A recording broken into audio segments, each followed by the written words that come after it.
भाजपाची दुसरी यादी आज जाहीर होण्याची शक्यता, राष्ट्रवादीला कमी जागा मिळण्याची शक्यता।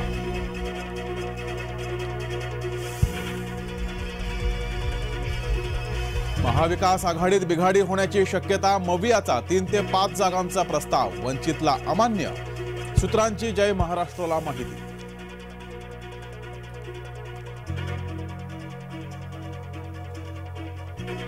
काँग्रेसची आज महत्त्वाची बैठक, काँग्रेसचे महाराष्ट्र प्रभारी चन्नीथलांच्या उपस्थितीमध्ये बैठक, उमेदवार आणि जागा वाटप संदर्भात बैठकीत होणार चर्चा।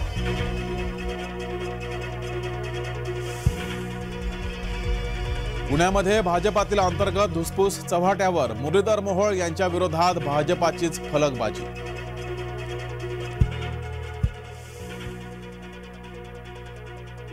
उद्धव ठाकरे यांचा धाराशिव दौरा, औसा, उमरगा, तुळजापूरमध्ये उद्धव ठाकरे यांच्या सभा, लोकसभेच्या पार्श्वभूमीवर जनसंवाद साधणार। नाशिकात राज ठाकरेंचे फलक अज्ञातांनी फाडले, फलक फाडल्यानं मनसे कार्यकर्ते आक्रमक।